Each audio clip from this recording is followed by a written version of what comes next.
Здравствуйте, уважаемые телезрители! В студии Арифа Кабба мы вновь собрали для вас самые важные события и тенденции вокруг Абхазии.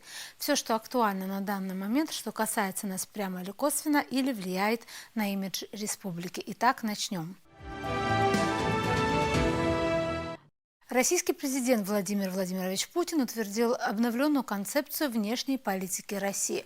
Указ президента России об утверждении новой концепции внешней политики страны опубликован 31 марта на официальном интернет-портале правовой информации. Документ состоит из 48 страниц. В целях актуализации приоритетных направлений, целей и задач внешнеполитической деятельности Российской Федерации постановляю утвердить прилагаемую концепцию внешней политики Российской Федерации. Говорится в указе. Настоящий указ вступает в силу со дня его подписания. Предполагается, что соответствующий документ определяет приоритетные направления, цели и задачи международной деятельности Российской Федерации. Концепция будет дорожной картой для МИДа России и других министерств и ведомств. Сообщается, что ранее президент Путин признал утратившим силу указ от 2012 года о внешнеполитическом курсе страны в связи с глубокими изменениями, происходящими в международных отношениях. Республика Абхазия в этом важном документе упоминается два раза, в частности в разделе «Международное экономическое сотрудничество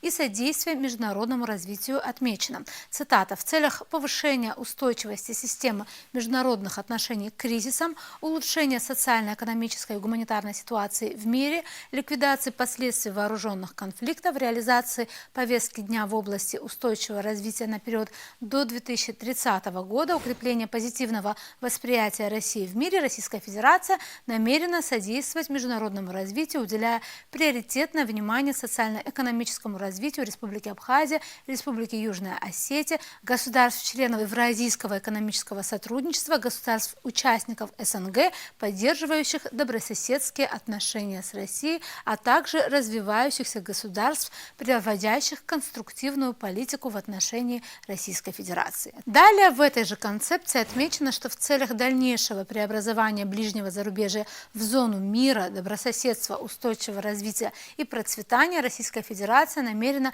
уделять приоритетное внимание всеобъемлющей поддержке Республики Абхазия, Республики Южная Осетия, содействию реализации основанного на международном праве добровольного выбора народов этих государств в пользу углубления интеграции с Россией. Абхазия приветствует тот факт, что в обновленной концепции внешней политики России особое внимание уделяется активизации отношений с Абхазией и Южной Осетией и готова к еще большему укреплению взаимоотношений с братской Россией. Об этом заявил ТАСС министр иностранных дел Абхазии Инал Ардзинба. Безусловно, приветствуем такой подход и готовы к активизации и еще большему укреплению, углублению наших взаимоотношений с братской Россией, подчеркнул Ардзинба.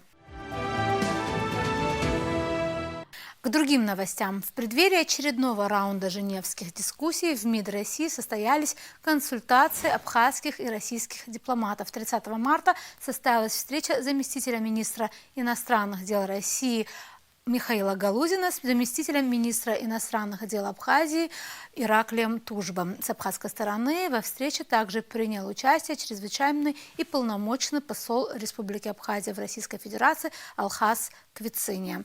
В ходе встречи стороны обсудили повестку очередного раунда международных женевских дискуссий, который состоится 4-5 апреля 2023 года. Участники встречи вновь подтвердили необходимость обеспечения прочных гарантий безопасности в Закавказье путем подписания юридически обязывающего соглашения о неприменении силы между Грузией с одной стороны и Абхазией и Южной Осетией с другой. Была также отмечена необходимость делимитации и последующей демаркации государственной границы с Грузией как одного из факторов укрепления безопасности на местах. Абхазская сторона в очередной раз заявила о своей готовности возобновить работу механизма по предотвращению и реагированию на инциденты. Участники встречи также обсудили проблемы гуманитарного характера, связанные со свободой передвижения, а также ряд других актуальных вопросов.